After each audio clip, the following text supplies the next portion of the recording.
আজ অনেকদিন বাদে আবার একটু কবিতায় ফিরলাম। কবিতার নাম অন্য মা, রবীন্দ্রনাথ ঠাকুরের। আমার কাছে এই কবিতাটা একটু অন্য মাত্রায়, অন্য অনুভবের কবিতা। আমার মা না হয়ে তুমি আর কারো মা হলে ভাবছো তোমায় চিনতেম না, যেতেম না ওই কোলে, মজারও হতো ভারী। দুই জায়গায় থাকতো বাড়ি, আমি থাকতেম এই গায়েতে, তুমি পাড়ের গায়ে। এইখানেতে দিনের বেলা যা কিছু সব হতো খেলা, দিন ফুরলেই তোমার কাছে পেরিয়ে যেতেম নাই। হঠাৎ এসে পিছন দিকে আমি বলতেম, বল দেখি কে? তুমি ভাবতে চিনার মতো, চিনলে তো তবু। তখন কোলে ঝাঁপিয়ে পড়ে আমি বলতেম গলা ধরে, আমায় তোমায় চিনতে হবে, আমি তোমার অবু।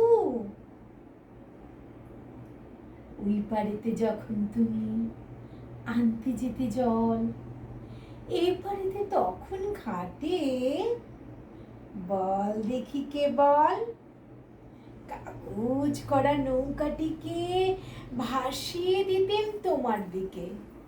যদি কে পৌঁছতো সে, বুঝতে কি সে কার? সাঁতার আমি শিখিনি যে, নইলে আমি যেতেম নিজে। আমার পাড়ের থেকে আমি যেতেম তোমার পার। মায়ের পাড়ে উবুর পাড়ে থাকতো তফাৎ, কেউ তাকারে ধরতে গিয়ে পেত না কো, রইতো না একসাথে।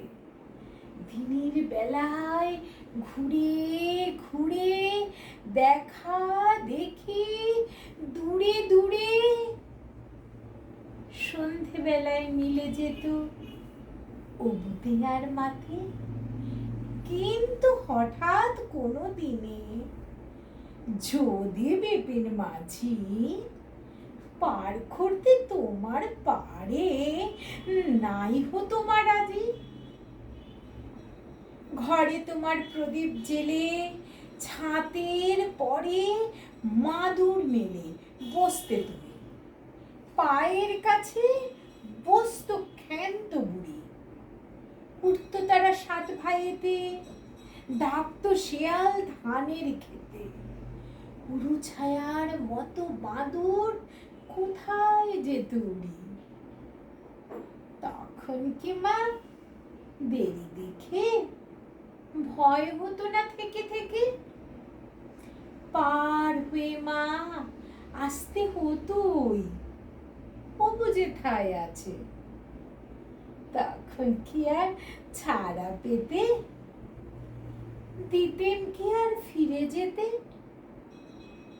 ধরা পড়তো মায়ের ওপার, উপুর পাড়ের কাছে। নমস্কার।